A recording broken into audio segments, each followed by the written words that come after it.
twongeye kubashimira kandi tubaha ikaze kuri Mukire TV. Turakomeje n'amasomo agamije gutuma mumenya byinshi ku ikoranabuhanga rya telefone.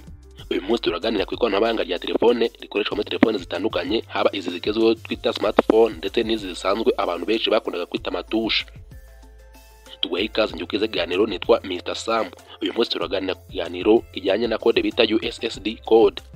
USSD code ni ijambo ryo mu rurimi rw'icyongereza ry'impine, aho barirambura bagira bati unstructured supplementary service data. Tuguha ikaze. Muri iyi minsi telefone zigezweho zikoreshwa n'abantu benshi cyane, bajya ku mbuga nkoranyambaga na murandasi baganira n'inshuti, basangira amakuru, biga n'ibindi bintu byinshi. Ariko ntitwirengagize ko hakiri abantu benshi bakoresha telefone ziciriritse, izo twitaga gatushe. Izi telefone ntabwo zijya kuri murandasi ndetse nta nubwo zibasha gukora nk'ibyo smartphone zikora. Bumwe mu buryo izi telefone zibasha gutanga serivisi ku bazikoresha, ndetse uburyo akaba ari nabwo bukoreshwa cyane muri izi telefone zitwa amatushi, bitwa USSD code. Ubwo buryo amagambo arambuye nk'uko twabivuze bwitwa unstructured supplementary service data.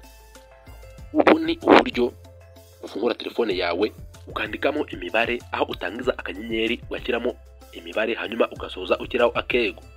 Ubu buryo kandi ntabwo buri muri telefone za gatushe gusa, ahubwo no muri telefone zigezweho izi za smartphone naho burakora. Mu nyandiko y'uyu munsi tugiye kuganira ku buryo bukora ndetse n'uko ziriya application zo muri telefone zigezweho zikora mu buryo bita USSD code. Twese turabizi ko iyo ugiye gukoresha izi application muri telefone ya smartphone, ufungura aho uhamagarira umuntu muri telefone yawe ukandikamo imibare, ariko iyo mibare ikaba ibanzirizwa n'akanyenyeri, noneho hanyuma ugashyiramo imibare ugasoza ushyiraho urwego. Imibare twandika yitwa USSD code.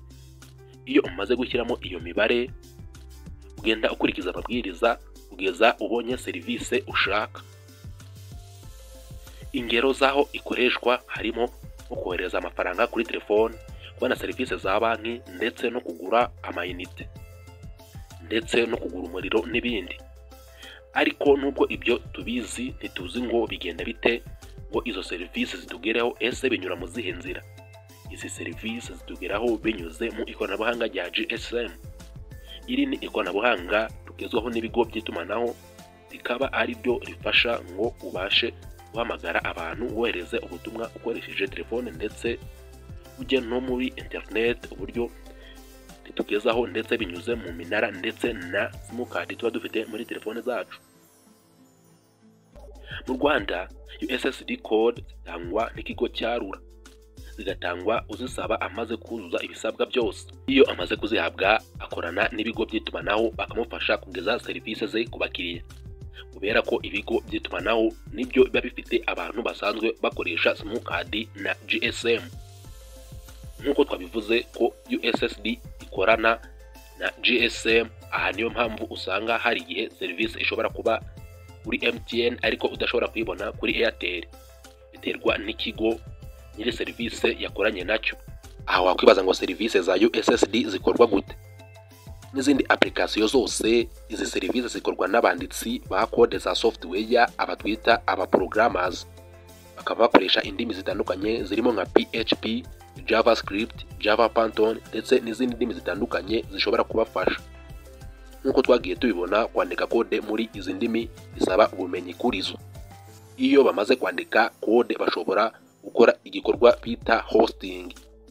Hosting ni igikorwa cyo gufata code wanditse ukazishyira kuri murandasi kugira ngo abantu batandukanye babashe kuzigeraho cyangwa se bazikoreshe. Iyo bamaze gukora hosting kuri server, ibyo bahostinze babihuza n'ikigo cy'itumanaho kugira ngo kibafashe gutanga serivisi ku bakiriya. Birashoboka ko ikigo cy'itumanaho cyaba gifite uburyo bwo guhostinga, ariko mu gihe kitabufitiye abaprograma bishobora kwifashishwa mu bundi buryo butandukanye bwo guhostinga, harimo nka Heroku, AWS, Firebase n'ubundi butandukanye. Iyo ufashe telefone yawe hariya ushyiramo code, ugashyiramo code, ako kanya bijya kuri GSM network. Ari naho dusanga ikigo cy'itumanaho, noneho kubera ko wahuje naho wakoreye hosting, bahita basaba ko serivisi yuzuzwa aho hostingiye cyangwa kuri server bagenzura serivisi bagenewe bagatanga igisubizo kikoherezwa kuri GSM network, noneho nabo bakohereza igisubizo kuri telefone yawe. Ni uko bigenda ngo amakuru wasabye akugereho, ariko bitwara iminota mike cyane, akanya nk'ako guhumbya. Iyi yari incamake uburyo USSD code ikorwamo. Ndagushimiye cyane wowe wakurikiye ikiganiro cy'ikoranabuhanga kuri Mukire TV, ngiye wakibwezagaho nitwa Mr Sam. Ubaye uzi umuntu urwaye igifu, amibe, hepatite, umwijima, inkorora, umutwe ndetse n'izindi ndwara nyinshi zitandura, yaduhamagara ahangaha kuri Mukire TV tukamugezaho imiti aho yaba aherereye hose ku isi, dore ko dukorana na kampani zitwara ibicuruzwa. Waduhamagara kuri WhatsApp ndetse cyangwa duhamagara kuri call isanzwe.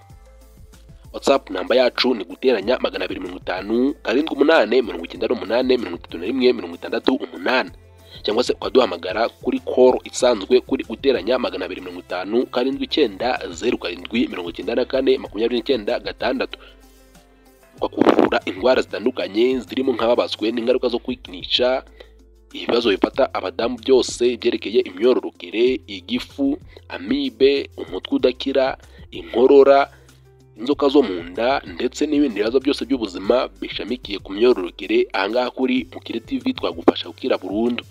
Ndagushimiye cyane.